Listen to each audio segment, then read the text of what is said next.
Hello everyone, agus fáilte go Connemara agus iar na héireann. In Irish that means you're all very welcome here to Connemara and the west of Ireland. So as you can see from my introduction, we're very much here in the heart of the Gaelic speaking area. There's about 10% of the population of Ireland that speaks Irish or Gaelic on a daily basis, and I guess I'm fortunate that I'm one of them, and also Eileen and Mary, who you're going to meet in the next couple of minutes, are also Irish speakers. So here we are today. We're actually in the Immigration Centre, which is a community non-for-profit run enterprise that's located here in one of the most western parts of Ireland. And here today actually to talk a little bit about the centre is Eileen Davis. Now there's been a lot of people, Eileen, that have left these shores, including the present mayor of Boston, whose mother and father, Marty Walsh, they're actually from this area. So you help to trace people's roots and help them find their ancestors. Yes, we do. Fáilte, I'm here in Carney with a group of people, and we work together as a team to put together food experiences for people whose ancestors would have left these shores. People from all over the States, from Portland, Maine, as you said. The last group we would have here before the lockdown would have come from Portland, Maine, and we put together food that you're now going to be introduced to, that is locally produced and locally sourced and cooked by local people here between Cantanahill and Carna in Connemara.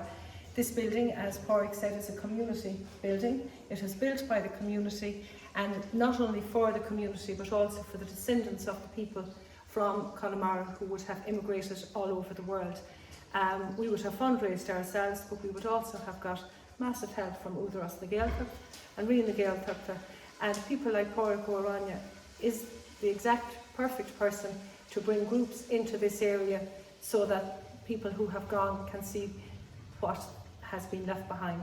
So one of the people that we mentioned there, Mary, you've probably heard of the Great American Baking Show, and the star of that show is a lady called Mary Berry. But we have a Mary Berry here in Connemara, and together with Eileen, she helps to create these food experiences. You'll see some of the picnic baskets, for example, that she puts together here in the background, but also she does some in-dining food experiences, entertaining in her own house or in other locations, whether you want to picnic on a deserted island or somewhere that's unique and different and away from the crowds. So anyway, I'm conscious that some of you are in Western USA, Canada, Vancouver, California, etc. So it's breakfast time. So we're going to start off with a look at the West of Ireland breakfast.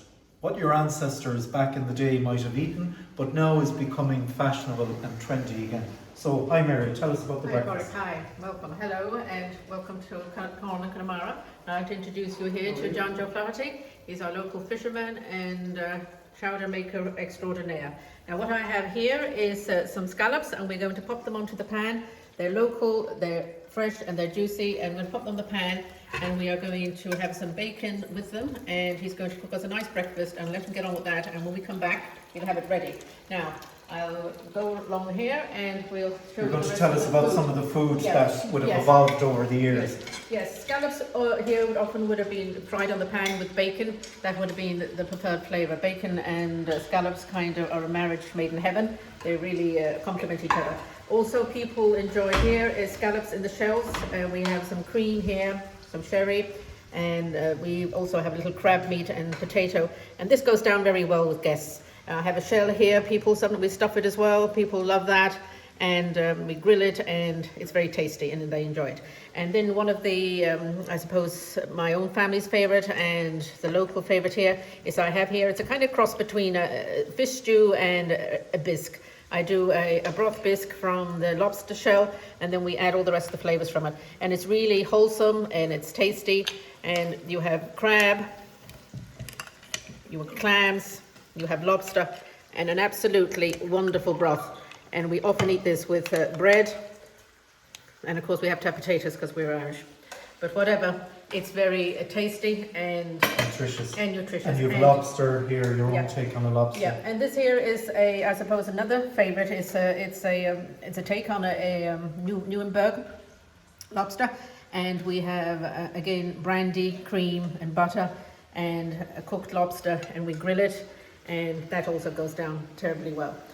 What goes down very well locally too is because this is all local food, it's local indigenous food, and it's probably one of the best qualities in the world. This is a Connemara lamb, and these are some root vegetables that are on season, parsnips. They've been cooked in the oven, they've been glazed with some honey, turnips, and we have some rosemary on that as well. And that's our leg of lamb. And more seafood here, I see. Yeah, and this is potato with gratin there, and it also goes down very well.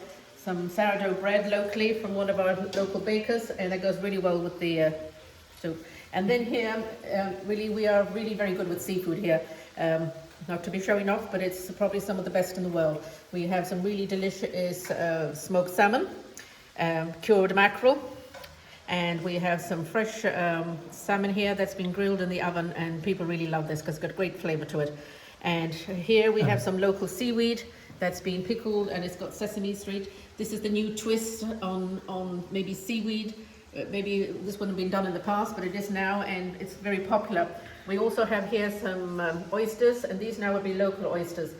They take 5 years to mature, they're a premium product, and they're absolutely delicious.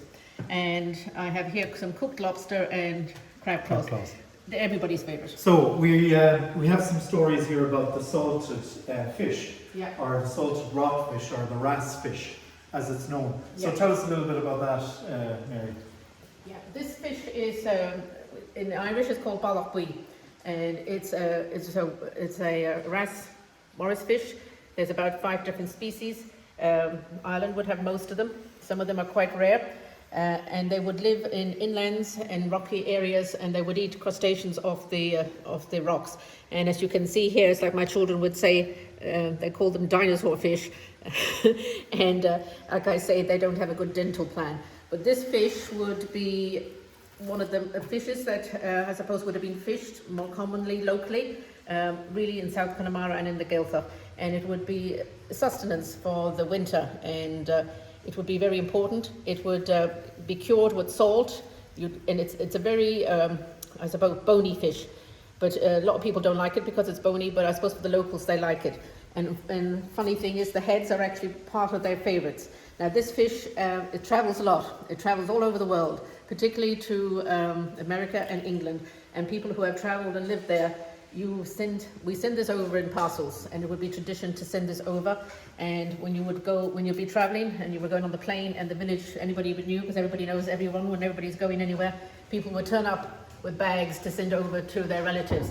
And if you were young, you certainly didn't want fish going into your clothes. And a few US customs officers have been greeted with the smell of this wrasse fish. They let you through customs. You just say it's cured fish. My husband actually said it was queer fish because he spelled it wrong. But the man put it up on the x-ray screen, and if you can imagine this bony fish with this head on it and the teeth, he jumped back and he said, "Oh my God, what is that?" And he certainly wasn't going to take it away from us. But the local, the family people would be waiting for you at the airport, because you would be sending the parcels off left, right and centre, and people would want to get it. And one of the things that you'd say you were coming and you were bringing goodies from home, and they would say that there was water coming from their teeth, which basically means that you're anticipating it, and your teeth would be watering with the anticipation of the flavour. Well, I can smell the Irish breakfast, or the Connemara take, the West of Ireland take on the Irish breakfast now. So do you want to tell us what's here? No, we have lovely bread with bacon and black pudding with scallop on top. Yeah. And you have black and white pudding and extra bacon with it, of course. And this bread is actually a boxty, and it's got some made by our Eileen here, who's a great cook, and it's got some seaweed in it, and it's a really tasty breakfast. You have best of bacon, cured bacon, no additives, black pudding, white pudding, and this would have been tradition.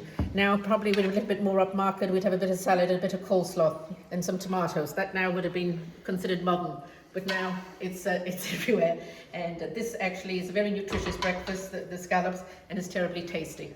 So we'll leave you on that note, and when it's safe to travel again and we're all back coming to Ireland, you and your clients are assured of the best food, the best hospitality here in the west of Ireland and in Connemara. And we'll close with a shot now of Galway Bay. There's a famous song called Galway Bay. The sun is setting. Unfortunately, it's gone behind a cloud, but all that seafood that you've just seen, it comes from these very bays that are dotted all around the west of Ireland.